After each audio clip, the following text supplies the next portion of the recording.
So we have a tagline at the Center for Innovation. We have all these benefits that we're working with. So the tagline that we have, we took from Abraham Lincoln. He's got this quote: "If you give me 6 hours to chop down a tree, I'm going to spend the first 4 of them sharpening an axe." Yeah. So we take that tag and say, "Sharpen the axe." That was so funny. That one time. Anyway. Hello, and welcome to Sharpen the Axe podcast, where we prepare for a life of impact. I'm your host, Luke Anderson. And I'm your host, James Connolly. Today we're joined by Mr. DeFranza. Hey guys, welcome. Welcome. Yeah. So, Mr. DeFranza, tell us a little bit about what you do here at DC. Sure. So I am the Director of Innovation here at DC. So as part of the Center of Innovation, which I run, it's a division of DC that is fairly new, but the mission of it overall is to inspire a culture of innovation throughout the school, and then to share that collaboration with other educators. Cool. How did you find DC? DC found me, actually. Oh wow. I was doing some work in the education technology space, running my own business, and the leadership here had started a new position. They were looking to build a Center for Innovation, and so they reached out and had seen some of my work and got in touch with me. That's awesome. Yeah. It's cool, yeah. Well, we're glad to have you here, Yeah. Thanks. making this all possible. Yes, thank Appreciate you. the warm welcome. So what were you doing before you came to DC? I had a few different gigs that I was working on. So one is running my own education technology company. And we provided gamified learning resources for different educational facilities, and helped as well with consulting. So we helped schools in developing their programs, their technology, and what that'll look like. Consulted for heads of school for pedagogy and things like that as well. Mm-hmm. And then I also worked as an e-commerce marketer. So there was a company that does Amazon, Google advertising, Facebook advertising, and so on. And so I helped them with their ads and was the director of special projects there. Enjoyed that quite a bit. Wow. That's cool. Yeah, very cool. So where did you start at the beginning? Where did you grow up? I'm I think they're called a stump jumper is the local term. So I grew up in the Jersey Shore in the Pine Barrens area. Mhm. So Ocean County, right on the water. Okay. That's cool. Cool. Where did you go to school? Was it a Christian school like DC, or was it a public school? I grew up kindergarten through high school was all public. Okay. So yeah, the local high school was part of my journey, which is a bit different, right? Yeah, definitely. The experience is quite a bit different. And I started out actually at a public college as well before I went and graduated from Eastern University, which is a private Christian school down the road here. So yeah, most of my education was secular. Do you guys have any questions about that? I know that you're like being private school students. Some of that back, like in the back of your mind, there's like what's actually going on? What's actually different? Right. I haven't been a student in both in the same way, right? In a private high school and a public high school, but I've taught at private schools, obviously, right, and then have attended a public. So I don't have anything that lingers in the back of your mind. Yeah, definitely. I mean, of course, I've never been either. I've been at DC my whole life. I hear a lot of stories from public school. It seems very different, but yeah, I'd be curious to like try it, see how it actually is. Yeah, what's like the biggest difference that like you noticed first about DC students and how they differ from your experiences as a kid? Yeah, the culture is the biggest thing, right off the bat. How you, like there were some things even coming from other private schools that I've consulted for or worked at to coming here. Like how you guys approach your day is different, even between private schools, right? So like, and some of this is like weird because like it's you don't know that other students don't do what you do, right? Because this is your experience. But like you guys have a serious focus on college preparedness. Yeah. Like your free time, your PRTs and your DC times and all that stuff, like the majority of you, maybe not everybody, but the majority of you are working on school stuff. Yeah. That is different. Really? Wow. That happens for the top 10, 20% academically of students in public schools. Interesting. They spend their time doing that. Everybody else would take every single free minute and any minute that they can change to having it be social time. Yeah. Right.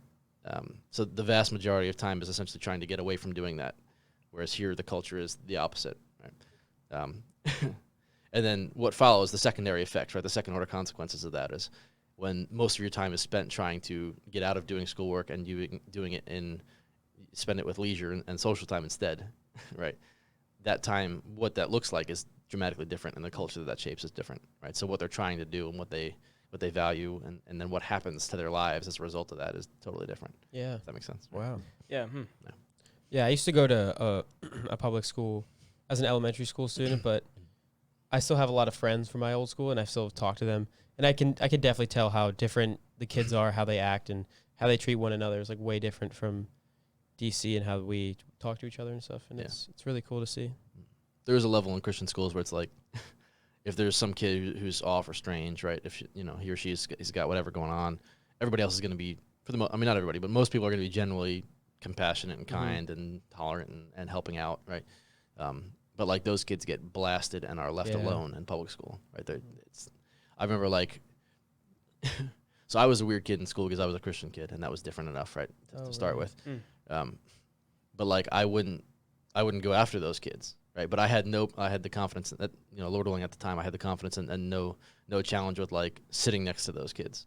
Again, when the social is the paramount experience at school, right? That's suicide in most cases, right? But like everybody knew that I just didn't care, right? And so it was odd, like the respect that I got as a result of that, right? There was like this, it's just DeFranza, he does it a little different, right? It's fine, right? So I was friends with everybody, it didn't matter. But like if there was a kid that was ostracized in gym class, I'd go sit next to him, we'd have a conversation, and and it might be strange because like those kids sometimes have that kind of challenge, right? Yeah. But I was happy to engage and participate and like, try to help out with their day, because it was going to be a challenge for them. Yeah, which is awesome. I mean, that's exactly what we're called to do. That's what Jesus did with like the tax collectors and stuff. Yeah, I think more people should have that attitude though of like just not caring what other people think, like caring too much about their social status. And like you said, if you just kind of do what you want and not care, then you kind of you're probably more successful than if you hadn't. Yeah, you get street cred for that, right? Yeah. There was one thing that I did appreciate about the public school experience, and again, in the start of college and in high school, was that my faith had to be mine, right? Because if it wasn't, it was too difficult and too inconvenient to hold, right? So like each day was a struggle. Like professors telling you things that are contrary to your faith, exactly different, totally opposite to what you'd be taught in church, against what Scripture teaches. And I mean, we're in a pluralistic society. That's part of the game, right? And the world is that way, right? We're in this melting pot of opinions and ideas.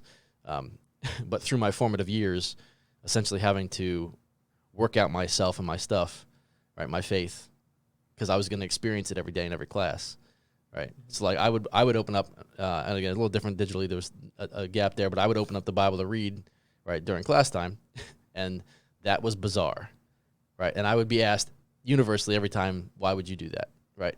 And people are curious, right? It's not all hostile, right? I'm not trying to say that, but like I had to have an answer to that, right? And eventually it became route because it was just I answered it so often, right? So there was an element of that I thought, as much as this is difficult, it's a valuable thing, right? I remember thinking that I learned in some instances I learned more about my faith and about God in trying to deal with the challenges than I did in Sunday school. That's really powerful. That's cool. Because I had to figure it out, right? Otherwise I was going to be lost, right? So I had to work it out. And that allowed me to sort of the time of prayer and the struggle in real life and the searching out the Scriptures and finding advice from elders in the church to answer these questions and stuff. That personal pursuit gave me, more growth than I would have had otherwise. Wow. I think that applies to a lot of things in life, which it's outstanding as a faith point, but also in basically anything you do. You can read as many books on it as you want or study it or whatever, but actually like going through those experiences and like struggling with them, that's what like brings the biggest amount of growth, I think. Yeah, for sure. I forget the quote, or I forget who said it, but the idea is that education is the antithesis of comfort. Wow. So you learn, right, when you're struggling, and you don't nearly as much or nearly as quickly or as efficiently when you're not.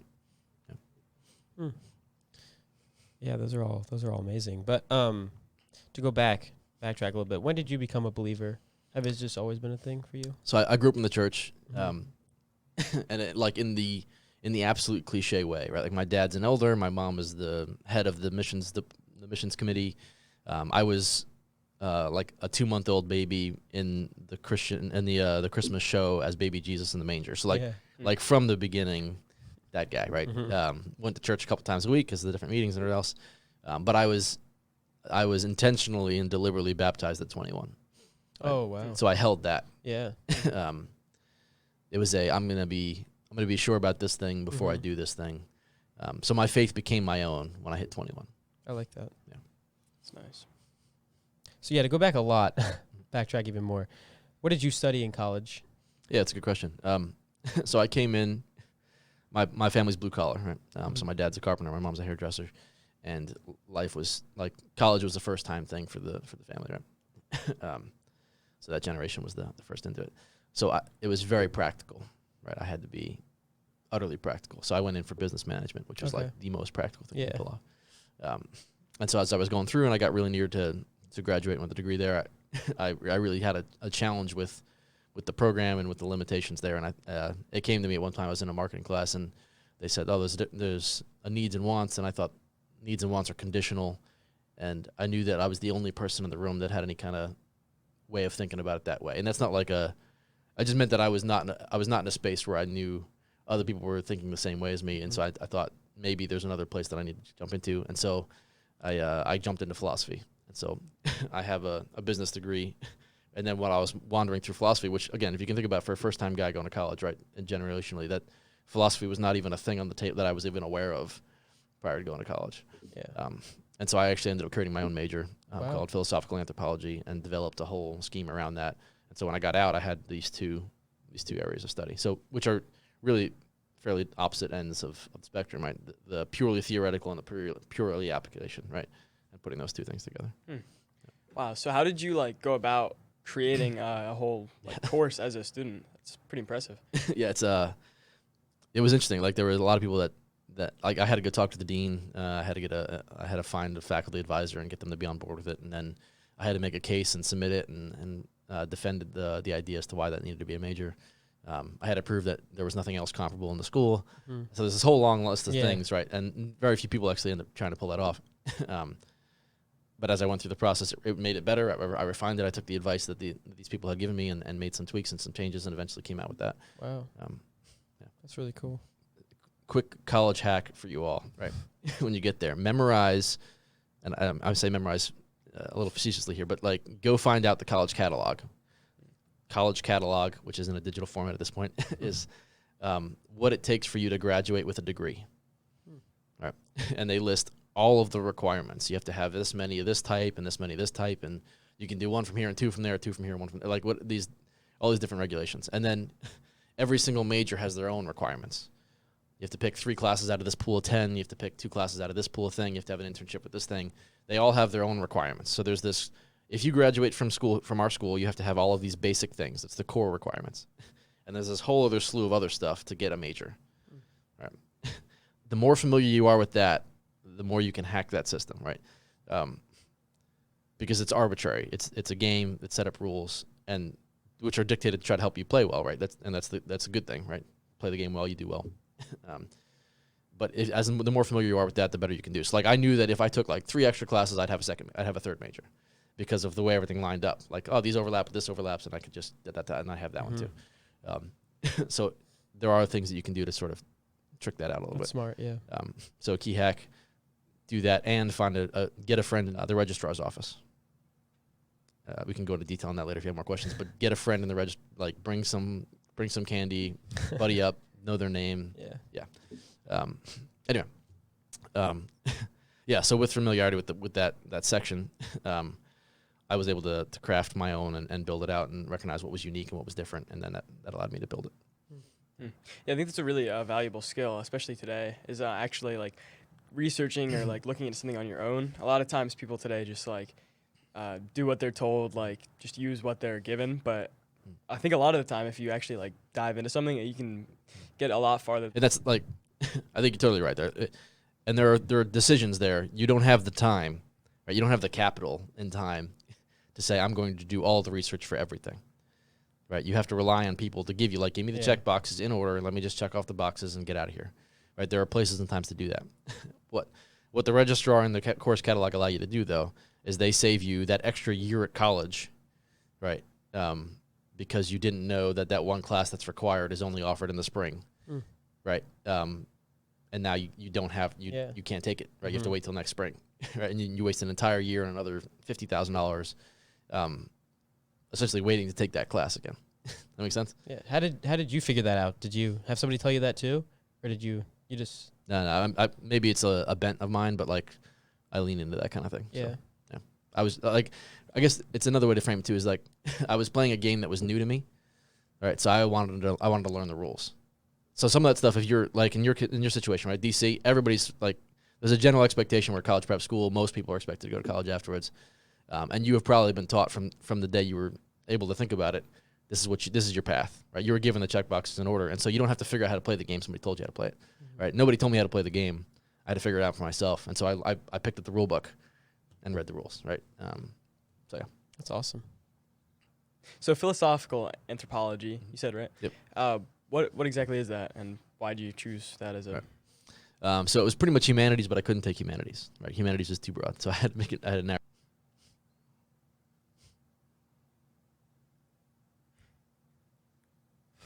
Do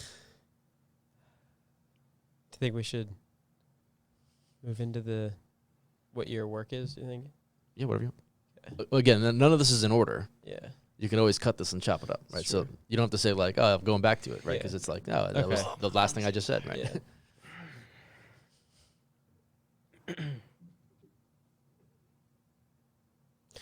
So, talking about your work, did you come up with the idea for the Center of Innovation? Did you come up with that title?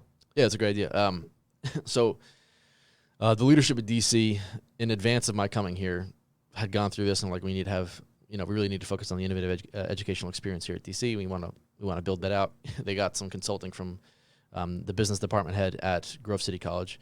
Her name is Yvonne English, and so they chatted with her about it and got some information there. And what they came back with is like, we need to go bigger than that. We have to create this sort of a center, like an organization that's going to operate and have agency and have somebody working there to drive this forward. We can't just sort of like want it. We have to make something happen. So that all came in advance of my being here. But after they brought me in and asked me to be part of that, they wanted me to have a formative role on that. So what the actual final name was, I had a lot of limitations, but they were like, it's got to have this, can't have that, it's got whatever, And so working within those parameters, you find that was something that was going to work. And so it became the Center of Innovation as a result of that. But it started out pretty close to that. I like that. Yeah, and then the mission of the division was similar, right? We kind of want it to be like this. We don't really know what it is, what we want, but it's around this area. Go work that out. And so I worked with Mr. Favino and talked through it, and then got back to Mr. Steinfield, and we sort of went back and forth and got to the place where where it is now. So were you like immediately on board when they asked you, or were you a little hesitant about their ideas? I was hesitant about the position, like you should be of all positions that you're potentially offered, right? But this is a unique job at a private school to have something like this. So I was obviously enticed at that stage, but it was nebulous, right? We kind of want to do a thing like this. We don't really know exactly what it is. We want you to tell us what it is, right? That we want you to figure it out, right? And so there's a certain level here. If you're doing a job that's a regular job that everybody else does, you can do well or poorly based on what everybody else does, right? If you're going to be a quarterback in the NFL, here are the stats. This is what makes you elite. This is what makes you average. This is what makes you a backup. This is what makes you not playing anymore, right? And so you can generally hit those bars or not based on where you are. This is like here's a machete. There's the woods. Go. Yeah. Right. And winning isn't like getting through, right? You're going to figure out what winning is while you're going through. So there was a little bit there that's like, okay, I'm going to move my family from New Jersey to Pennsylvania. I need to have a little bit of stability here. I need to make sure that you're committed to this role at the same time. I had an interview with the entire executive team. So there was like 12 people in the room, and they're all like going after me with stuff, which is good. That's what they're supposed to do. Mm-hmm. And at one point I let them know, I said, look, if you're looking to have a paper, like a fancy paperweight, essentially like you want to throw money at a thing because it'll look good. I understand that move as a political move inside your organization. I get what that looks like, but I'm not your guy, right? You can go ahead and find somebody else. Like, if I'm going to come here and do this, I'm going to do this. So, if you want that to happen, if you want this to happen, it's going to ruffle some feathers. It's going to be a little bit of change. Things are going to be different. But I need to have you back me up on that and say, yes, we actually want things to be different. We want things to move. Mm-hmm. If you're willing to commit to that, then I'm willing to commit in, right? So there were some challenges, some questions, things like that. So I was very excited, but I was also pretty skeptical at the same time. Yeah.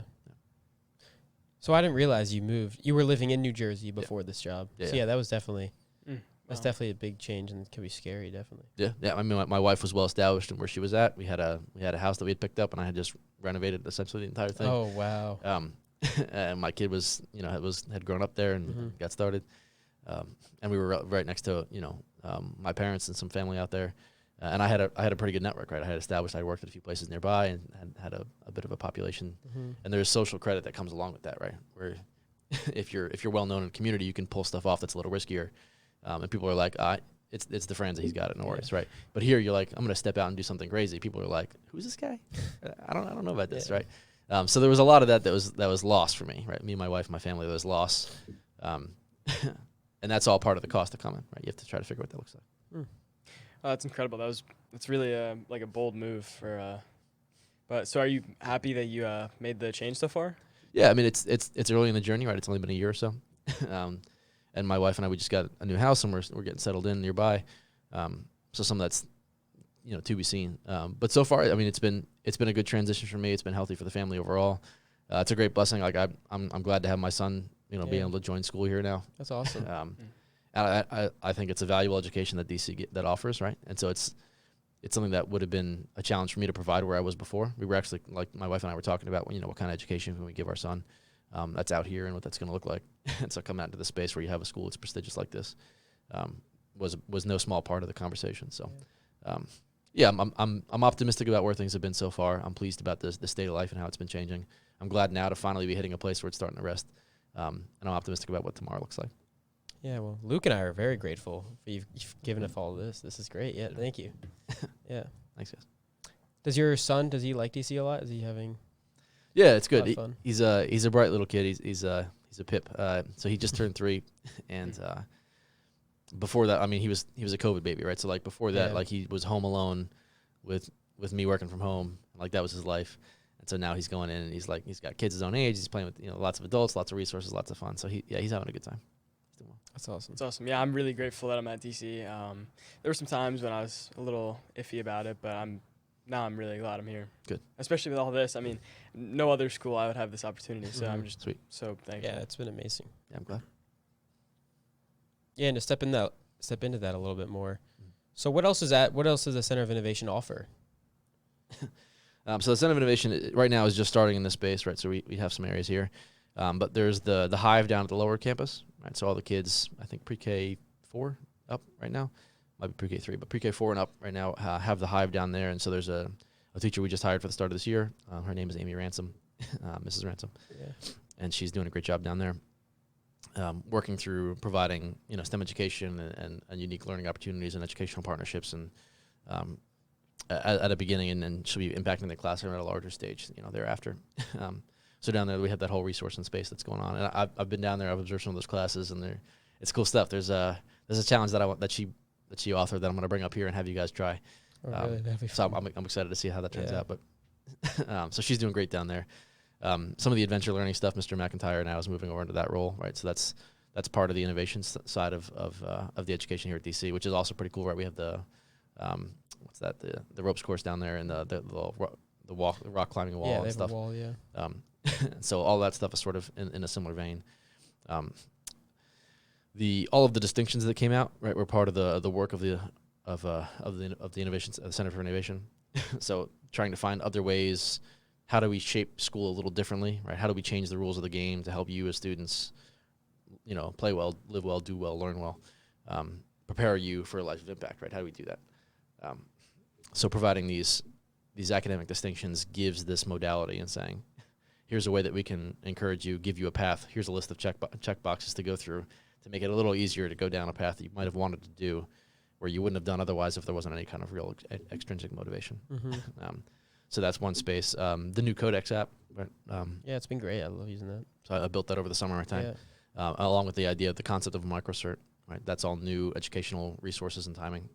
And then we have some new manufacturing stuff that's going on next door. So the laser cutter engraver, the 3D printer, things like that, 3D modeling.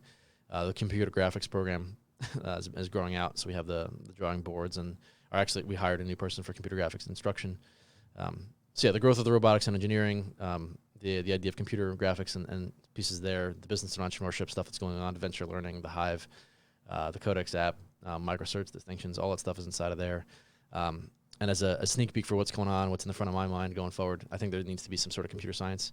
And so I'm looking at having a full computer science program that starts young, goes all the way through to graduation, so that we can really focus on that, because that needs to be there. So data science, AI, machine learning, stuff like that's all got to be part of it. So that'll be what comes up next. Yeah. It's cool. Yeah, I think it's very important. Growing importance like every year. That kids are just like super literate in technology. Right. The more into it we get, the more important that becomes. Yeah. If you're gonna live a life of impact, you at least need to know how it functions, even if you don't know how to do it yourself, because you're gonna have to communicate with somebody at some point to make a thing for you to do that, right? If you're gonna live a life of impact, right, this is the language which we speak now. So if you're gonna, like, literate is the exact right word, digital literacy. If you want to speak to people, you need to be literate, right, in order to do that. That's what literacy means. Exactly the way, right? All of this stuff is the what, right? It's not the why. The why is preparing you for a life of impact, right? With an education that's excellent, innovative, and rooted in Christ. That's the why. That's awesome. Yeah. What we're doing is these little details. Any one of them can change. They're all techniques and strategies to help equip you to do that. Right? Yeah, so basically, as you probably heard in the intro, it's taken from a quote from Abraham Lincoln. If you give me 6 hours to cut down a tree, I'll spend the first 4 sharpening an axe. So we take that and we just apply it to everything in our life. You want to have the skills, sharpen your axe now, so that when it comes time, you're ready to chop and do whatever you need that for. Yeah, so the concept of constant improvement, right? How do I improve my ability to make an impact in the world? I think this is like an oft neglected spot professionally. Oftentimes it's how do I get the job in front of me done right now? And very little time is spent thinking, how do I improve my ability to do my job, right? Or improve my ability to make an impact, like improve my ability to accomplish the mission of the organization that I'm a part of, right? We get focused too much on the thing in front of us. Quality over quantity of your work. Yeah. Right. And I think what you find is that as you improve your ability to make an impact, the same challenges, like you might even approach them totally differently, because you're just that much further along in your ability to change things, right? So the solution that you would have seen before was the same solution you've been using over and over again. But if you open your tool set and you find out you have more solutions, right, then not every problem is a nail when you have a hammer, right? Because you have a hammer and a screw and everything else, right? So you can find other ways of solving those problems. So I think the return on time, the return on value, the return on missional impact is much higher when you improve your ability to make an impact, right? Continually, consistently, and do that. I'm glad it's a great take. It's really significant, and it's often neglected because there's never immediate return. Like, it's not like somebody's like, hey, did you improve today? Right? Like nobody's asked, but they're like, hey, did you get that thing done that I asked you for? Right? They do that, but none of them is like, did you make sure you improved yourself today? Right? None of that happens. So if you just never improve yourself, you just stay where you are, right? And it won't bother anybody, right? So it's sort of one of those things that it's only ever on you, right? Yeah. And if you choose not to, then you don't, and it doesn't happen. So side note, do it. It's good. Yeah, it's really good. What it turns into, though, I think, is there's a few different ways. I mean, there's a slew of them, right? Because I'm a fan of it. I'm in the space. I recognize the value. So there's a slew of them, but I'll come at a couple angles for you. One of them, philosophically, I think it's important to recognize too, is that it's sort of like points in a game, right? If you're playing a game, and granted, this is the infinite game that we're talking about now, right? How do you do life? But in a finite game, you win a game by having more points than your opponent when time runs out. In most games, right? Basketball, football, soccer, whatever. That's generally how it works. But there are two components to that. One is you score points, and the other one is you stop points from being scored against you, right? Again, oftentimes we focus on how do I get more stuff, not how do I cut out bad stuff. Yeah. Right. So, two ways that I go after that. One is I spend an hour every day learning. Oh, okay. Right. So I commit to developing mastery of things, learning new things, putting myself in strange and uncomfortable situations that are totally foreign to me to try to find new things, which is like, I'd never built an app before. I have now made an app. Wow. Right. Because I learned it, right? That was part of the deal. And it was not the first tool I started with. I started with something else, right? But I had a hammer. I had what I thought was a nail. Turns out it was a screw. And I discovered a screwdriver in the process. Make sense? Yeah. So yeah, I commit to learning every day, growing as a portion of that. And I think what that does is that improves my ability to do that such that the return on my time is higher. And this is reflected in a lot of guys, Warren Buffett, Charles Munger, Bill Gates, that they all practice that sort of mentality. It's a really common technique there. On the other side, what I do, like Ray Dalio, who's a famous financial investor, so he inspired me to do this. I read one of his books called Principles, which is excellent. I highly recommend. So one of his techniques is he keeps a problem log. So whenever he encounters something that's miserable or is a problem or a challenge or hurts him, he takes note on it, records it, who was involved, what was the thing, what was going on, just real quick, and then he does these weekly reflections, these regular reflections. He looks back on it, tries to find patterns in the problems, and then reflects on what might the core issue be, and then he goes after it, right? Yeah. Because what you find is if I have the same problem, I'm going to keep, like, if you wake up and you have a headache every single day and you don't stop to think, why do I have a headache every single day? You're just going to keep having a headache every day because you keep doing the same thing, right? And you're going to waste so much time having a headache, right? Because it's going to slow you down. It's going to give you problems, right? And it might be that, like, I don't know, you hit your head on something every morning, right? Like you wake up and there's that lintel and you smash your face into it and it's like, geez. And that gives you a headache and you don't think about it because it's just like that, right? But if you stop and like, oh, wow, this headache is a real problem, then you get to reflect on it and go back and then, you don't hit your head anymore. Mm-hmm. So there's a lot of stuff that you can cut out that you do poorly, right? And that's just as significant or more significant, right, sometimes, than scoring points, right? So if you pitch a shutout, right, if you don't get any points scored against you, you can score once and you win, right? Mm-hmm. There's sort of that mentality. So I keep a problem log in the same way. When stuff comes up, I go back and I reflect on it and say, hey, this is what's going on here and there. I'll give you an example of what some of those were. I kept finding that I had some financial stress in my life, what was going on with my wife and things like that. And it ended up being that the end of the month was crazy stressful when all of the bills were due. Mm-hmm. Right? All these different things came in and like some of them would come in different times and I had to go find the mail and then when if you like missed it by a day, which you would do unintentionally, right? And it's like, oh, it's a day late now. Yeah. But that has all these ramifications on credit and on charges and on whatever else, right? So that was the big thing. And so what I found was that it was really that all of this stuff from my wife and myself, it was not managed, it was not deliberate, and we just sort of did it when we thought of it. And when we didn't think of it, we had more problems, right? So I collected all of that into one spot, and I set a reminder on my calendar for the 28th of every month, which gave me 2 to 3 days extra. Yeah. And so on the 28th, I get this little buzz, and it says, take care of your bills, and then I just do it. And now I don't have that stress in my life anymore. That's great. Right? It's gone. My wife and I, we don't have that conversation on the first or the second. Hey, did you take care of that one thing? Right? I don't have to remember. I don't have to remember what all the bills are. It just removes that entire thing. So there's this sort of like significant amount of stress that was in my life, and this is a significant amount of time in my life that I don't have to pay anymore. Yeah. Right? I just get that back. That's just gravy. Right. So I don't get scored on that way. Right. So that's just one small example, but you'll see this comes up again and again. Sometimes within coworkers, it's like, hey, they keep having friction with this one coworker.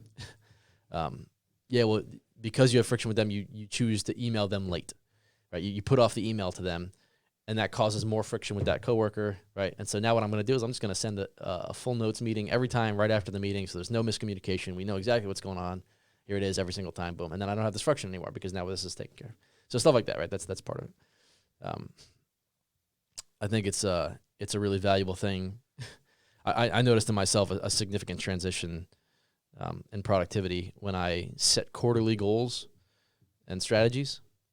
So essentially, at the end of this quarter, I want to be here. What techniques can I use each week to get to there? And then that gives me directionality, right? So essentially, I'm saying, I'm going to work towards this. And even if I miss, or even if I find that it's like I need to change angles, I was working towards it. I find when I don't have that, it's sort of like this aimless meandering. You're like, I'm going to do things that seem important or valuable, but you're usually wrong on that if it's not leading towards something. Yeah. Right. If you're doing lots of cool things that you like to do, right, but you don't have a plan, it's a dream, not a goal. Mm-hmm. Right? I like that. So trying to find a way to say, here's what I want to accomplish. Here are the steps to get there. That's a goal and a strategy. That has more life. That's less relevant to you guys right now as students because like your goals and strategies are given to you. Right, which is like take these classes, do this thing, graduate on time, and here are the assignments. So your job is essentially just to follow the script, and when your teacher gives you the assignments on Fax or Google Classroom, you just do them. Mm-hmm. So that's a little bit there. But once you get into college and some other stuff, or the things that you choose in extracurriculars, that's all relevant there. So I would say that in my own life, productivity took a huge leap when I did that every quarter. And then at the end of each quarter, I reflect on the past quarter and say, what went well, what didn't go well, what do I want to go after now? Has it changed? Am I in a different direction? And that's okay, but be aware of it. And then I reset them and I go again. Right? And so every single time there's this cycle. So if you were to ask me at any point in time, it's like, what are you going after? I know what that is because every day is focused onto that goal each time. Right? So that's another piece that's there. I got a list of these, so I'm keep going. Take the one you think is good, or take the two, whatever you want. Okay. There's another tactic and strategy that's a growing community, usually generally around med students, around creatives that do content production. They use this too. So those two communities are the primary spot, but it's a technique called the second brain. So it's well known in psychology. Our brains are really good at coming up with ideas and really bad at storing them. Right? We don't do a really good job at keeping things logged. We do a really good job of coming up with it in the first place. So as much as I can offload remembering things that are not critical, right, that don't help me think, I do that. So a second brain essentially is a digital world that you build around yourself that you offload that stuff to. So like all of the tasks that I have to do, I put that somewhere else. And then I don't have to keep that. And then I can use that space for coming up with stuff. Right? My contacts and my meeting notes and all that stuff. Like I have a note-taking system and a tool and the whole thing.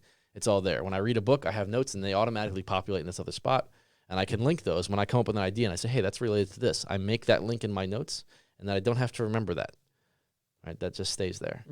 And so I can always go back and reference it. Right? So it's a reference tool that I can come back and pull from to build new things. Right? Stuff that I've made in the past, I can go back and get that, tweak it, and publish it again. I don't have to go through the whole process of figuring it out again. Because I did that once, and I did the work, and I have the value in my second brain. And I just go back, pull it up, and say, here it is. Right?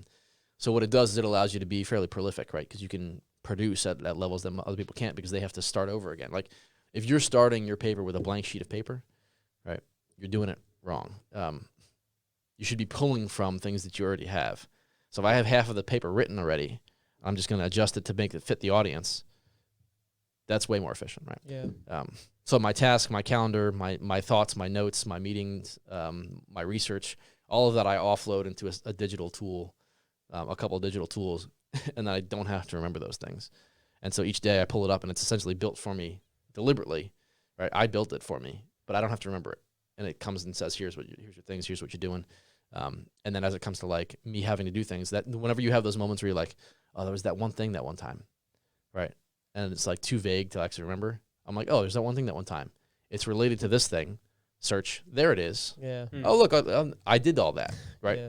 Oh, yeah, I forgot about that part, right? That's nice. And then it just brings it all back and I can use it again. It's just plug and play, reuse. And it's not cheating. It's not plagiarism. I did it, right? It's just me in the past that I forgot. Right? So it sort of builds like a conversational partner, which is your aggregate self, right? The stuff that you've forgotten. So second brain, a sweet way to do school. Med students would swear by that kind of stuff. It's valuable. Yeah. It's a cool new movement. Highly recommend checking it out. There's lots of literature and stuff online you can check out. That's interesting. Yeah, I'll definitely be trying to do that. Yeah, that's sweet. I know you used Remnote before. Yeah, I have. and I it's- figured you were. So I can. I mean, the tools is not irrelevant, but the tool is less significant as like getting out there and trying it. So if you guys are curious, if anybody else watching this is curious, come see me. I'll get you set up. There's cool stuff that we can work through. I can even show you what some tools I've been using. That's cool. I'll definitely come meet with you. Yeah, that'd be great. We can talk through it.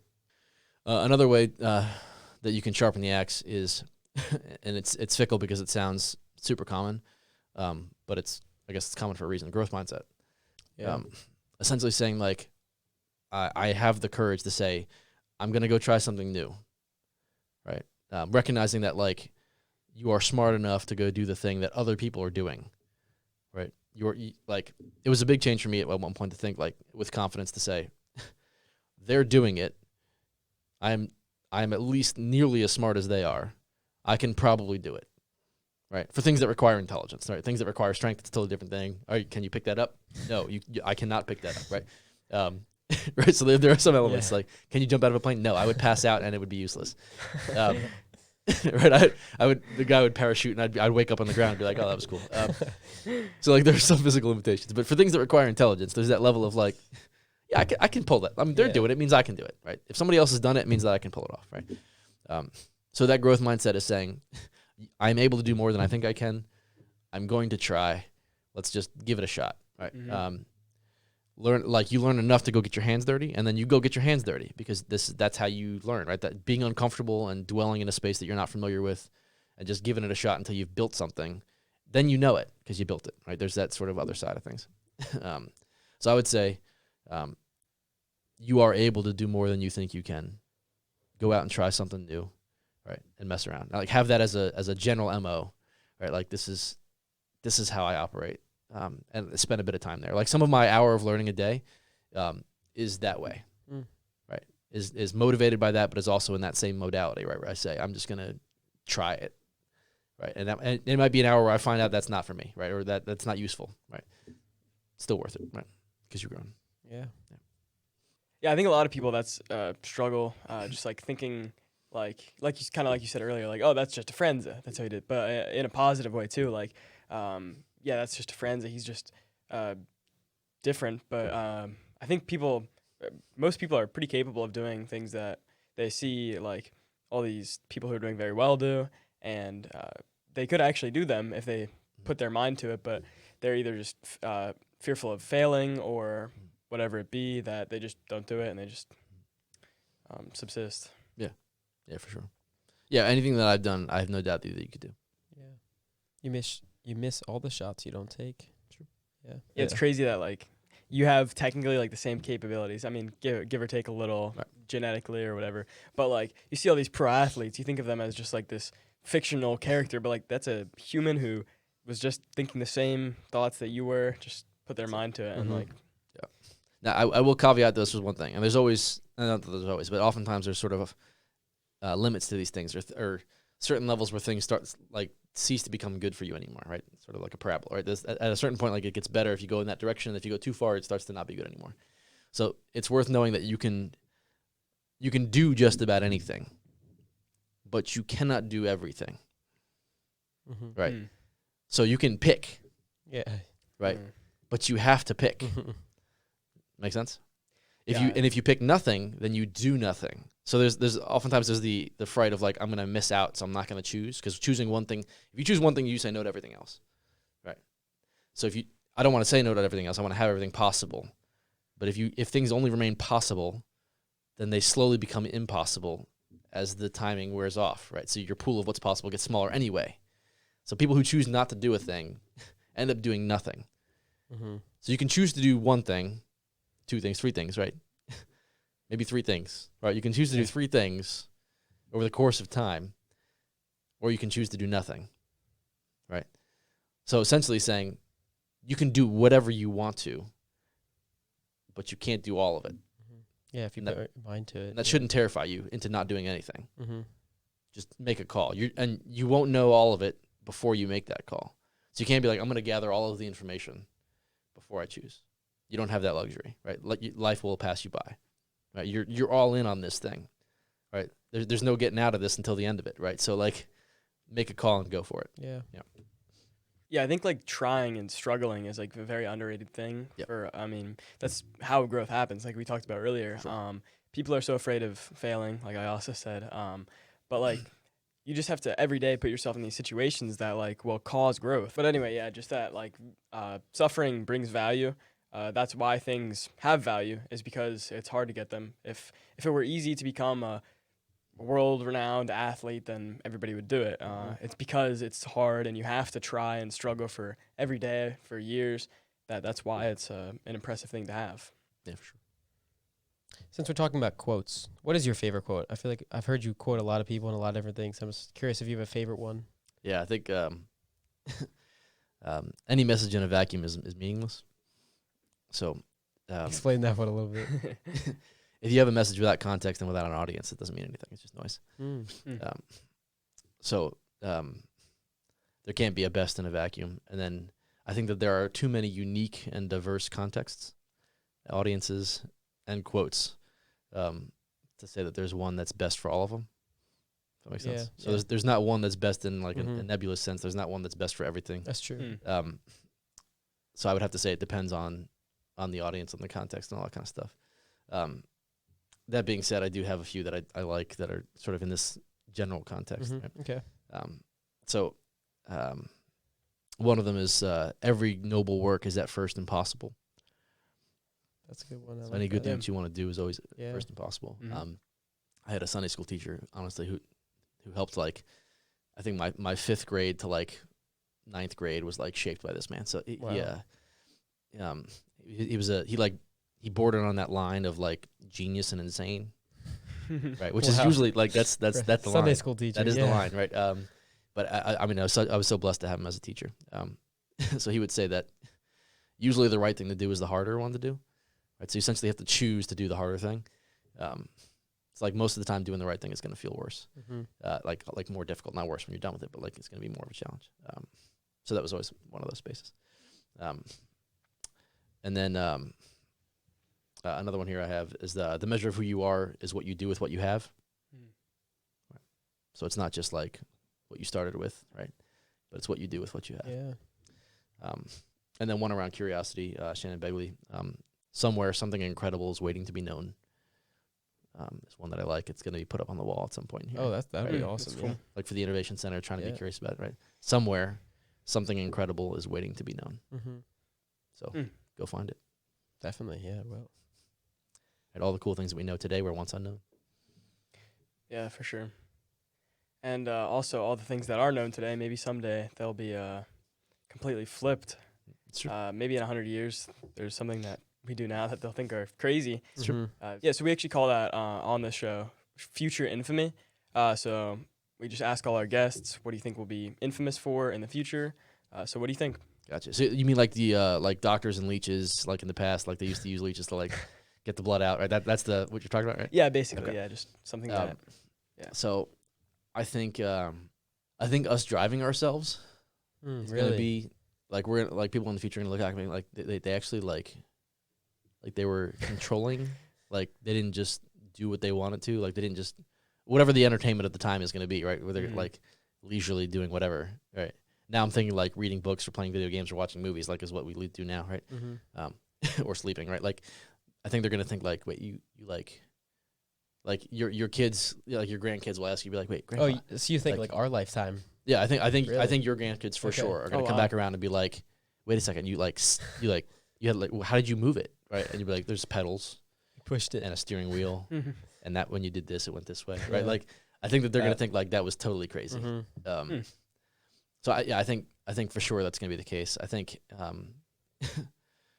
I mean we're already close to that, so I'll Mhm. say that's there. I did have a long time ago. This we can cut, but if I did have a long time ago when I first started teaching in 2014, I made the prediction that in 2030, self-driving vehicles would be normal, Really? Like Yeah. really common? would be common, and would be Wow. normal.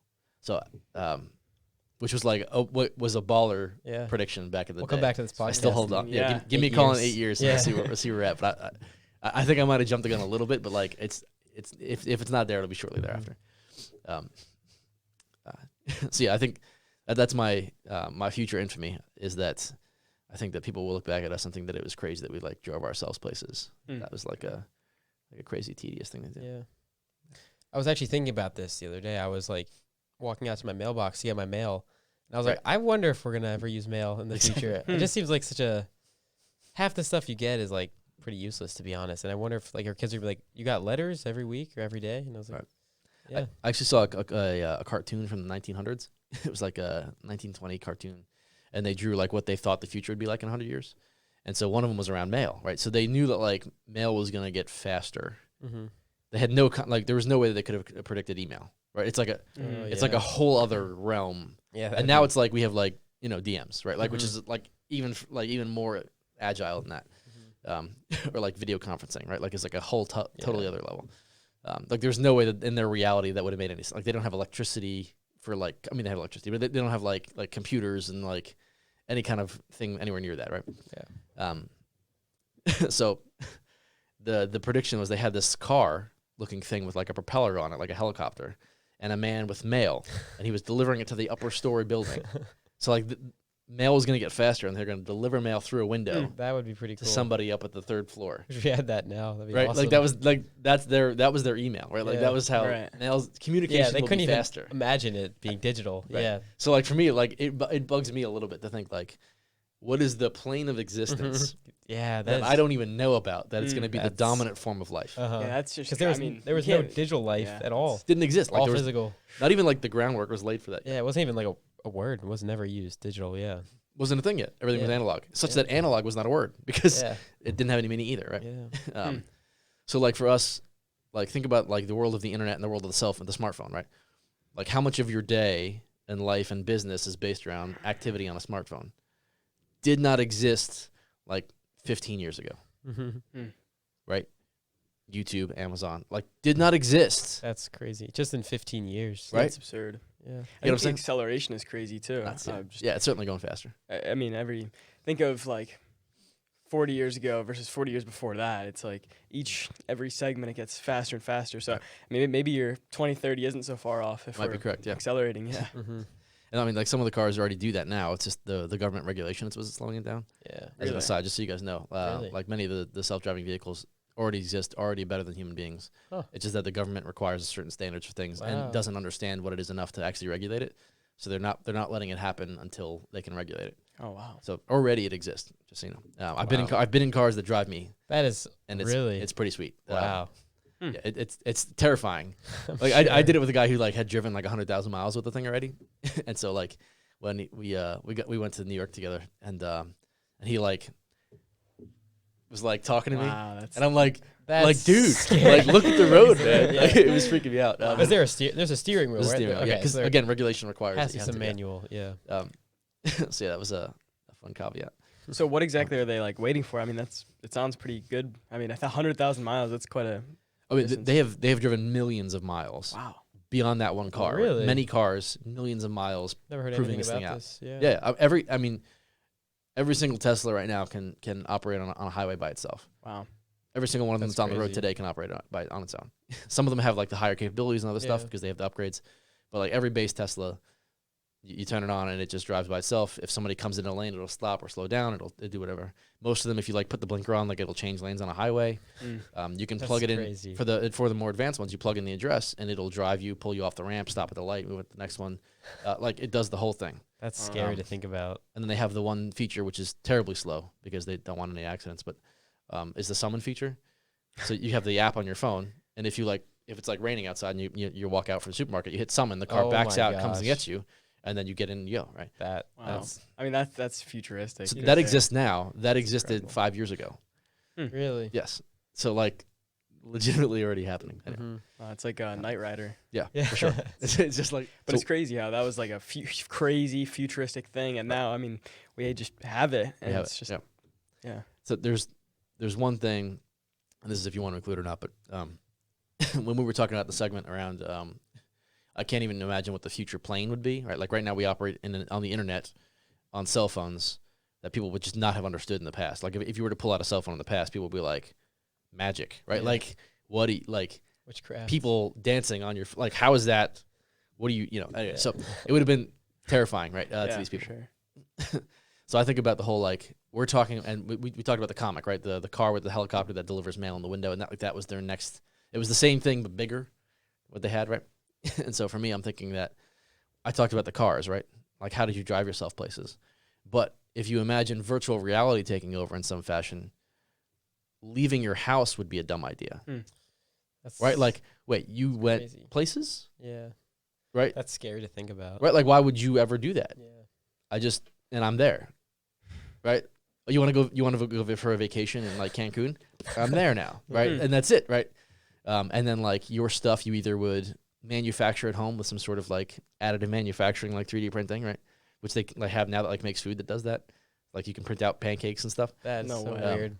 So like maybe your stuff gets produced for you, like Star Trek, Yeah. and or you have automated delivery bots, right? Drones, cars, whatever else. Which again, all of this stuff already exists. So what if your food just got dropped off for you, and your whole life was in a VR headset, That is. or in like a VR Unfathomable. room or something? Maybe the room was like the VR headset is all the walls and whatever else. Then you have like Ray Bradbury, Mm. Fahrenheit 451. Yeah. If you've Mhm. not read that, Yeah. that's in his book. He was Wow. brilliant. Anyway, Mhm.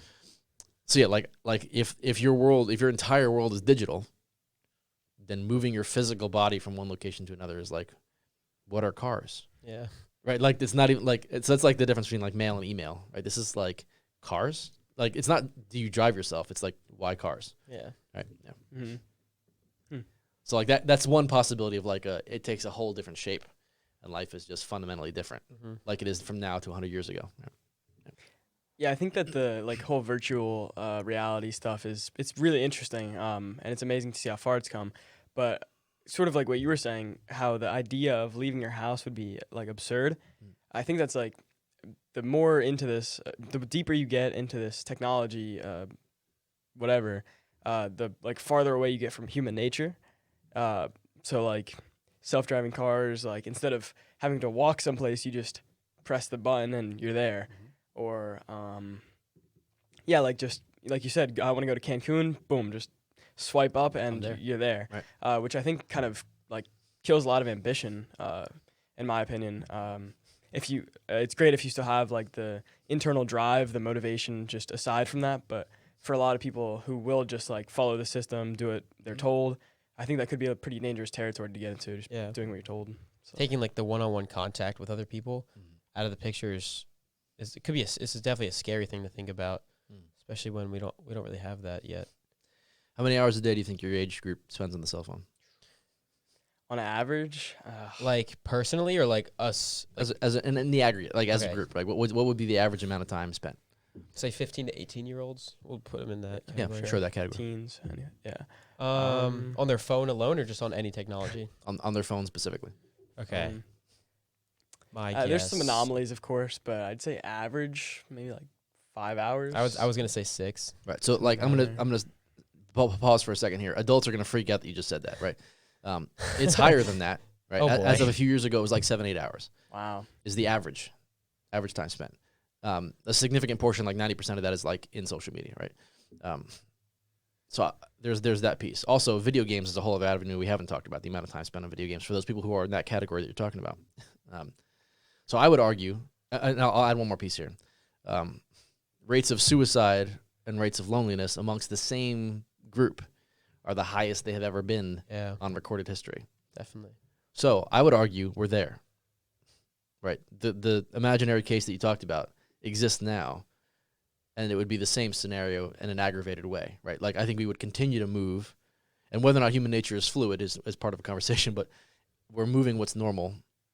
Right? Like again, if you imagine even what you said, the low end of 4 hours a day, if you had imagined like your grandparents before they had knowledge of this, hearing that you would sit someplace and look at a thing for 4 hours for leisure would have been absurd. Right? Yeah. Would have been totally absurd. Like that is unhealthy. That is terrible. Right? What do you do when like people come over? You'd be like, I just chat them. Yeah. Right? But you're not going to touch them. You're not going to hug them. Right? You're not going to say hello to them. You're going to give them a high five. You're not going to play a board game together. Right? Mm-hmm. You're going to play Clan. Right? Mm-hmm. Right? And you're gonna message them. Yeah. And you're gonna go on Discord, and like that's what you're gonna do. But the level of connection, human connection that you have there, is detrimental to psychological health. Right? Like that's the other side of that coin. And I'm not trying to say video games are bad or anything. I'm not kind of like please don't go off on that side. But Yeah. the scenario that you're talking about exists today. Mm-hmm. Right? It's just a matter of how much further would it go? How much further would we allow it to go? Would you split the population between those people that are like, I'm gonna go do the Spartan racing, right, versus the people that are like, I'm gonna go play Call of Duty. Yeah. Right? Would society split into this rift of like real world and digital world people? Who knows? Yeah, I've definitely been a hypocrite, so I keep having all these remarks, but I can't say I haven't because I definitely have. But I definitely, if you think about it, like you realize, like if you have friends over, yeah, we've been sitting on our phones for the past 2 hours, and what have we gotten done? I mean, we've made zero progress in our, I mean, a little bit of progress in our relationship, but barely anything. And sometimes if you just if you realize you're doing something, you just take a third person point of view and just like kind of an out of body, like looking down on yourself. Yeah. You can just realize like, is this what I want to do with my life? Is that I just want to spend hours and hours just doing nothing? Because that's the joke of it, right? Like, at the end of the day, like you do that every day. 40, 50, 60, 80 years go by, you're done. Right? And that's what you did. Are you happy with that? Yeah. Right? Like that's what you did. Mm-hmm. Right. So like the psychological health, the biggest contributor to it, one, gratitude, and two, healthy family relationships. Right? These two are the 1-2 punch of like longevity and happiness. Right? Yeah, I love You don't I develop like either that a one of lot. those on the cell phone. Yeah. So yeah, again, I'm not trying to say cell phone's terrible. I'm not trying to go off the end. I'm not a Luddite in that sense, clearly, right? But yeah, there's something about how our health and what we choose to do. Like, you want to do it now. It's not necessarily the right thing or the good thing to do. And there are times to use it, times not to. It's part of it. The thing that I have as a question mark to it is that, like, I'm in the generation that didn't have it and had it, right? And like kids in my generation got phones like 16. Right? That was like when they started, and then smartphones came a little bit later after that. So they weren't like the obsession that they are today until you were essentially a formed person, right? Like in your early 20s, then it became a thing. So I know life before and life after. I was essentially formed in a world before, right? But you all were formed in a life with it. Yeah. There was no before it. So the thing that's curious to me is you might not even know the difference, right? Like, I have a whole piece of life that you might not even know what it feels like. Yeah, that's for weird. sure. Right? Like, I there was never a time when I was 18 that I was like on my phone until I fell asleep. Right? I never sat in a room with buddies and had us all sit around on our own phones doing our own thing in the same space. Never had that experience. Yeah. Right? When I was that young. What I did have was the other thing, and only ever the other thing. Right? So like, I wonder, like sometimes on my own side, right? Like, being honest, right? I spend too much time on my own phone, right? And so there's part of this round thing, like, but I can hunger for what I had before. I can recall and say that, right? And there's this sort of purity that I feel it's not there anymore. And whether or not that's a good thing or not, like, maybe we are moving forward. I want to allow that as an option. Maybe we are advancing as a human species into something totally different. I have my doubts about that, but that's possible, right? Yeah. I recognize that that's the case. So it's not just nostalgia for nostalgia's sake. But I can think back and then long for a previous time at some stages in my life. And so I wonder for you guys, when that's not the case, or for your kids, Yeah. right, when they're born at that level, right? So, like, and I'll ask this as a question, Jay, as I'm curious. First social media posts that you are in, how old were you? My first social Not media your post? first post, the first post that you were in. The first time your parents or Okay. your sister or your whoever posted on whatever, Facebook, Twitter, Instagram, Snapchat, whatever. The first time you appeared in a social media post as a name, as a photo, whatever. A couple of years old, probably. Yeah, I would say I mean, before. well, actually, probably right when I was born. Right. Really. That's what I'm saying, right? Like So, mom or like, dad. from conception, Yeah. like, Yeah. this is the moment that this is happening, right? Yeah. So, like, from the beginning. You're So, on like, the I don't know internet, even yeah. how far down the road it'll be for the sake of your kids, but this has been a reality for you since you began your time, right? Yeah. Wow. It's a bit of a rabbit hole, but it's interesting. I think people will like it. Yeah, so one thing that that kind of makes me think of with like the whole retrospect, like if you look at yourself from a third person view, there's this Latin quote, "Memento mori," remember that you will die.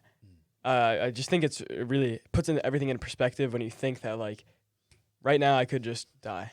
Whatever comes after is up for debate, but the fact is that you will die. And if you think right now, like, you're sitting here doing whatever, if I die right now, will I be satisfied with like everything that I did? If not, now's the time to change it, not after that happens. For sure, yeah. Yeah, that's true. That's a scary thing to think about, because, like, I feel like some people, they could never be satisfied. Like, they could do everything in their power and they'll always be. I think for a lot of people, they could even be like that. Like, they'll never be satisfied, even if with everything they've done, which is an interesting way of life, that you'll never be satisfied. Yeah. I use it as a mechanism for my own self. It's a principle, a guiding principle for me is it's like the deathbed perspective. So I always think, like, when I'm whatever age I am, when I'm, when my time here is done and God's calling me back, when that all, calling me out, I should say, when that's all done, right? If I happen to have the opportunity, this is cool, but if not, that's what it is, right? So essentially, in that perspective, what I look back and say, all right, that was a good run. Recognizing in the humility and saying, like, I'm not gonna be perfect all the time, and then, but I did it. I'm proud of the job that I did, right? So I think about that sometimes. Now, that perspective is not the only authoritative perspective, right? There is one judge, right? And he decides whether or not you did a good job. But so it's dangerous to go too hard in that spectrum. But it's the same thing, right? If I'm gonna die today, how do I feel about what I did? So you got to have a little bit of humility and space on that, and say, like, look, like, I am, to your point, satisfied or unsatisfied. Today, I'm blessed to be in a position where I can say, I think to this point I did an all right job, right? Like, I didn't, not every moment there are times that I would take back that I would do differently, plenty of times over, right? But I feel like I put it out there. I've served the kingdom. I've done my piece. I am hungry today, though, right? So there was more that I want to do. Tomorrow, I mean, I'm hungry today. I'm doing this today. I'm sitting here at the table doing this today, working with you guys today. I'm moving my family out here to do this thing today, right? So I'm unsatisfied with what I've done because there's more to do. Mm-hmm. But at the same time, if it was over today, right, I would feel like what I have done to this point was a good run for for the time that I had to this point, right? So I think there's a good mix to be like both of those things can be true at the same time, right? I want more, but I'm happy with where I've been, right? To be content with the situation that you're in, while at the same time working for, loving in a direction, right? Working towards something else is still good. I think that one thing is that you should sort of like not look at it just from like an objective, like what are my goals? Like, of course, if you at the end of your life compare yourself to like Bill Gates, you're probably going to fall short. You did not have as much wealth as he did.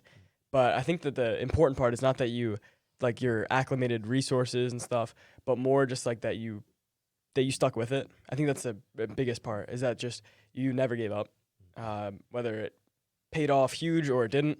I think that at the end of my life personally, if I can look back and say, I persevered, I tried my best, I'm happy with that. For sure. I think that's really the biggest part. I do have a moral ethic, a moral valuation theory, principle. Happy to share with you guys. Yeah, definitely share. Yeah, go for it. I've been working on it for a bit. It's inspired by Scripture, but it is not explicit in Scripture. So I will not claim that this is authoritative. This is just an idea that I've worked on, and it's inspired by biblical principles. Right? So the idea is that there is this sort of isolated value, which is how valuable a thing is sort of outside of context. Right?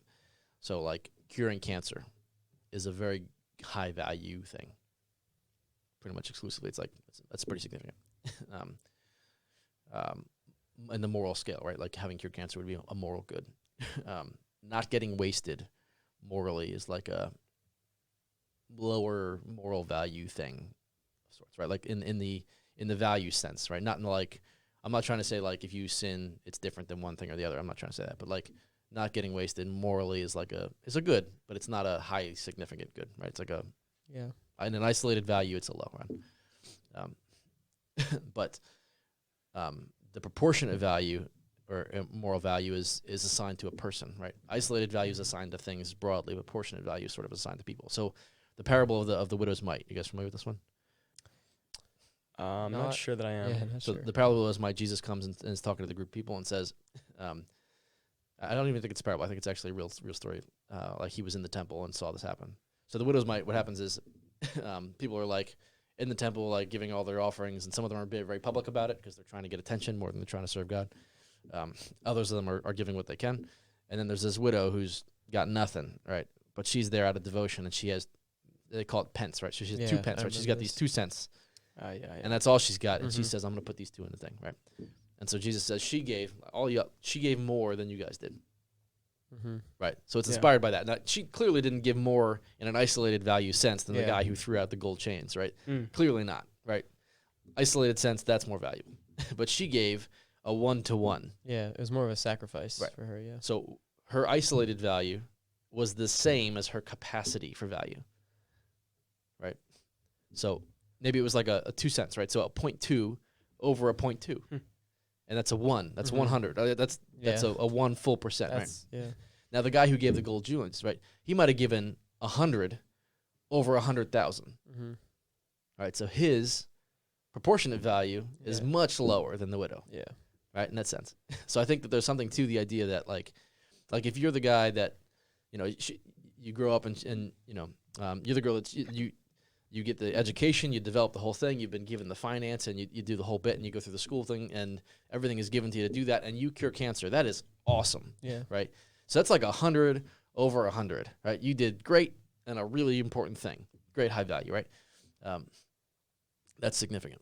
In another sense, if you're the guy that like had a bunch of stuff and you made a bunch of money and you donated half of it, which is great, and you did your whole bit there at like your value might be like a 50 over 100. You could have done more than that, and you decided to not a lot, right? That makes sense? So your your isolated value is lower than it could have been. Your capacity for value was much higher. The same thing comes from the parable of the talents, right? I gave the one guy 10, I gave the one guy 5, I gave the one guy 1. The 10 came back with 10. That was good. That's 1-to-1. Yeah. Right? The 5 came back with 5. That's good. That's 1-to-1. He didn't blast the 5 guy for being like, why didn't you get 10? He did. Yeah. Right? He's like, no, that's awesome. Good job. Right? Now the one guy, we don't know this, so I'm going out on a limb here again. Don't add the scripture. But the one guy buried it in the sand, came back and had nothing but the 1. And Christ says, like, that's despicable. Why didn't you get something out of that? You lost all that value. So I suspect though that he would have been okay if that guy came back with 1. Yeah. Right? If he had 2, came back with 1/1, I think it would have been just fine. But the fact that he did nothing with it, right? It was a 0/1. Right? That's a negligent servant. Right? That's somebody who's not doing what they're supposed to do. So in the same case, if you have somebody who does an okay job but has so much, right? If you have somebody who could have cured cancer and decided to not, right, or didn't have the stones to try, right? Yeah. Now the value there is low, right? Their proportionate value is low. Now if you take, for an instance, a friend of mine who's physically predisposed to being a drunk, right? Everybody in his family for generations back has been a drunk, and he grew up in a family where they were giving him alcohol way before his time for that. So he's just physically that way, right? His physiological setup is such that he needs to get drinks now, and it's a medical thing altogether, right? So he gets wasted regularly, right? That's just part of his life now. But if he, for the sake of his family, says, you know what, I am not going to get wasted tonight, and he goes through the sweats and all the every ounce of his body trying to tell him to go do the thing, and and he has to throw out all the liquor in his house, right? Like if he goes through all of that and doesn't get wasted tonight, that is high value, Yeah. right? That's 2 pence over 2 pence. If I don't get wasted tonight, nobody cares. Is it a good thing that I don't get wasted tonight? For sure, right? Is it as valuable as that guy? Not a chance, right? Yeah. There's something at that we look at that and we say, he gave everything that he had, right? Mm-hmm. And I gave out of my excess, right? Mm-hmm. So I think there's something there. Again, this is not scripture. This is not at all authoritative. God has not given me any kind of word on this kind of thing. Yeah. This is my deductions from what I've seen in scripture between the widow's mite and the parable of the talents, that there's something proportionate here. Yeah. I think where God says, like, he gives us all what we have, and I think he expects from us all much you have been given, to whom much is given, much is expected from, is another passage, right? So I think there's some sort of level of, I expect from you because I've been given, right? Mm. So I think that there's something there. Yeah, I really like how you said that, and tying it into the Bible too. That's very valuable, I think. But yeah, very well said. Now the call out to you guys here, right? You are all, right? Anybody else watching this that's from the DC community, you are all in a position where you are given this education, you are given this finance, you are in the 21st century in America with wealth, right? To one degree, some of you are going to say, I don't have wealth. If you have a car, right, if your family has a car and a full-time job, that's wealth in the global scale of things. You are in the top, 2% of the population of the world if you're in that kind of category, right? So you are all in threat of that whole thing, right? The eye of the needle, right? It's easier for a wealthy person to pass through the eye of the needle than it is, right, for them to get to heaven, right? We are in that category. You are here listening to this, which is a benefit and now also a challenge to you, right? You might be the one with 10 talents, right? So your task is what? To come back with 10. Go get 10 more. Yeah. Right? Which is exciting and terrifying at the same time. Yeah. So that's your call. Mm-hmm. Yeah, for sure. When you were talking about, I liked when you said the cure the cancer, like you had 100 out of 100.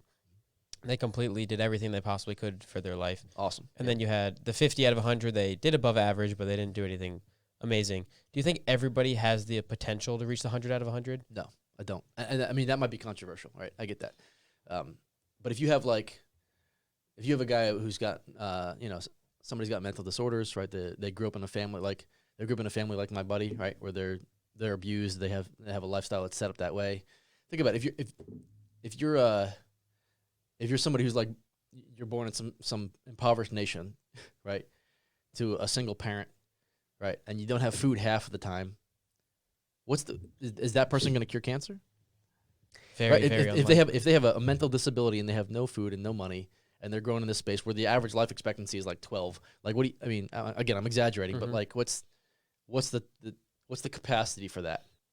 I think that the argument is sort of like, that would just bring down the 100, right? Yes. Rather than Yeah, the so percentage. they might have a 0.2 capacity, Right. but if they hit a 0.2 in that other value, right, then that's you're batting 100. Like you're the widow's mite, right? The widow has 2 cents. Can she build the temple? No, she cannot build the temple. Can she be in that proportionate moral value a good person? Yes. Does she have the same capacity to be a good person as I do? 100%. Right. Totally. We both have the same capacity to be good people. Just that the expression of that goodness for her is going to be giving 2 cents in the temple. Right. Yeah. And to me, it's going to be living a life in service to the church, right? Where I use all of the faculties and resources that I have to make that happen. Right. Like I'm an unfaithful servant and I'm trying to do my duty. Yeah. Right. And we're doing the same thing. Yeah. So yeah, do we have the same capacity to be moral? Yes. Do we have the same capacity to pull off that sort of isolated moral value? No, I don't think so. Really? Gotcha. Okay. So to finish this off here, just one last question, your preference. Apple or Android as a tech guy? That's a good question. I'm always a fan of the right tool for the right job. So in my situation, Android is the right tool for the right job. Really? Which I know makes me wildly unpopular immediately amongst the student population. But I will throw this out there. You guys are buying it for the sake of what it looks like to other people. Definitely. And because you don't have to figure out as much. Yeah. So that's my throwback to all you guys who like glared at me right now on the Android, such as, I'm going to throw that back at you guys. You're doing it for status. You use 10% of what that phone can do, Yeah. and you're using it because it's easier. So there's my kickback to you. It's true. I have had both. I have used both. There are lots of reasons why you should do iPhone over, why you should do Apple over Android. But in my particular situation, Android is the solution for me right now. So what is your daily drive? What are you running? I am currently running my everyday carry. I was gonna So say, set. yeah. Should we do an EDC? Wow. My everyday carry. This Yeah. is the Microsoft Surface Duo 2, which is an odd name because Duo means two in Spanish, so it's the 2-2. But it is a bifold screen set. Wow. And what this allows me to do for the sake of my workflow is that I can have my resource on one screen and then the screen that I'm working on the other screen. So essentially I can have my messaging up on one part, and then like if I'm going to call somebody or reference something, then I can pull up on the website on the other screen and essentially refer to it at the same time while I'm working on it. Yeah, I could definitely see how that's way more That's productive. definitely nice. So that's useful. Yeah. I mean, it's fun for like media consumption in other ways, right? But Yeah. it's beyond that. It's really this way. Some people ask about like how weird is it as a phone? It just folds and becomes a phone. Yeah. Right? So it's not that off. I will say tech-wise, this is an innovative space, and anytime you're in an innovative space, you have to deal with like weird things being not good. So like for whatever reason, the Wi-Fi receiver on this is terrible, and so like in my own house, like I can only get internet in certain places because of how bad it is. That's annoying. That's But very the annoying. the real barrier reason for me, the real reason why it came together, speaking of second brain, is that I can do this with it, which I'll show a screen here in a second.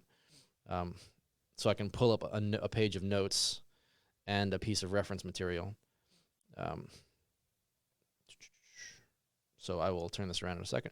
But because the pen attaches to the back of the other side of it, I can take my notes on one screen while referencing the material at the same time. So there's a that spot is of what that nice, looks yeah. like. That's super helpful. So for me in second brain material, I have my second brain on one panel, and then I have whatever I'm reading or listening to, or podcast or audiobooks on the other side, and then I'm taking notes while I'm working through it. Yeah. Right. And then if I'm ever here trying to diagram, like instead of trying to find the napkin right at the diner to talk to somebody, I'm like, hey, here's the concept. It's like this and it works Yeah. this way, right? Right. And they're like, oh, okay, and then they write back That's in the thing, helpful, right? yeah. So there's for me in my workflow, Android is the answer for that space. I am also using the Microsoft launcher, which is like Microsoft's version of Android. Yeah. Okay. Yeah, that's my play.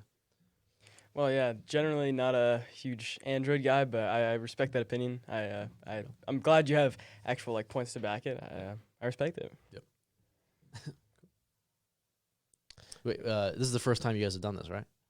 Apple versus Android. Yeah. Yeah, that's the So first. then I think you should let your viewers know that both of their guests are whatever you are. What's your I'm by far Apple everything, Apple Watch, Apple phone, Apple AirPods. I like how it looks, it just looks much cleaner, like you were saying. Especially for students, they just do it for the looks. And I don't know, I've always been an Apple person. I feel good the way it fits in my pocket. Yeah, it's true. Yeah. Yeah, that's what they made phones for, right? For fitting in your pocket nicely. That's it. So I love Apple, but unfortunately I am an everyday carrier of an Android phone. Hey, there you and go. Android earbuds, watch, all of it. Is it You've Samsung got then? it Or you all. said- Samsung, yeah, it's all Samsung. So no, not Pixel, right? No, not Pixel. Okay. But yeah, it's not quite my own choice. But Oh, I I gotcha. deal with it. So you are a reluctant Android user. Yeah, very I reluctant. understand. Okay, so I mean, I don't mind it. So I'm glad that you all get the. You're welcome. I got this out here, but so you have at least a less biased host set, right? There's Apple and Android both on the table Exactly. here, Yeah, so you can find your representation. Mm-hmm. yeah. Definitely get clowned for it a lot. But I mean, there are a lot of very nice things. I like the phones a lot, the software and everything, but just Apple just so smooth and you don't get made fun of for it. So It's the social nice. pressure, right? Yeah. Now, at the same time, I don't have this problem because like I'm deliberately not in any kind of text message groups with students, but I hear that you get ostracized from like group chats. Yeah.